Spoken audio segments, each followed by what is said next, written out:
वेळोवेळी आदेश देऊनही जर नायलॉन मांजावर नियंत्रण ठेवलं जात नसेल तर त्याचा वापर करणाऱ्या मुलांचे पालक, विक्रेते आणि संबंधित पक्षांविरोधात कठोर कारवाई का केली जाऊ नये आणि दंड का ठोठावला जाऊ नये असे अनेक प्रश्न मुंबई उच्च न्यायालयाच्या नागपूर खंडपीठानं नायलॉन मांजाच्या विविध प्रकरणांच्या सुनावणी दरम्यान उपस्थित केले आहेत। या निर्णयाविरोधात 5 जानेवारी रोजी होणाऱ्या सुनावणी दरम्यान न्यायालयासमोर आपली बाजू मांडावी असे निर्देश उच्च न्यायालयानं दिले आहेत।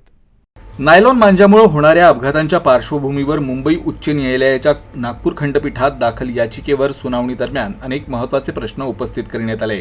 नायलॉन मांजा विकणाऱ्यांवर थेट जबाबदारी निश्चित केली पाहिजे असं स्पष्ट निरीक्षण न्यायमूर्ती अनिल किलोर आणि न्यायमूर्ती रजनीश व्यास यांनी नोंदवलं। न्यायालयानं प्रश्न उपस्थित केला की जर एखादा अल्पवयीन नायलॉन मांजानं पतंग उडवताना आढळून आला तर त्याच्या पालकांना न्यायालयात 50,000 रुपयांचा दंड भरण्याचे आदेश का देऊ नये। जर एखादा प्रौढ नायलॉन मांजानं पतंग उडवताना सापडला तर त्याच्यावर 50,000 रुपयांचा दंड का ठोठावू नये। तसंच ज्या विक्रेत्याकडे नायलॉन मांजा विक्रीसाठी आढळून येईल त्याला प्रत्येक नियमभंगासाठी 2.5 लाख रुपयांचा दंड का लावू नये असे सवालही न्यायालयानं उपस्थित केले। या प्रकरणाची पुढील सुनावणी 5 जानेवारी रोजी ठेवण्यात आली असून ज्यांना या कारवाई विरोधात काही म्हणायचंय त्यांनी स्वतः न्यायालयात हजर राहून आपली बाजू मांडावी असे निर्देश देण्यात आले आहेत। जर कोणीही उपस्थित राहिलं नाही तर या प्रस्तावावर कोणालाही आक्षेप नाही असं गृहीत धरलं जाईल असं देखील न्यायालयानं स्पष्ट केलं आहे।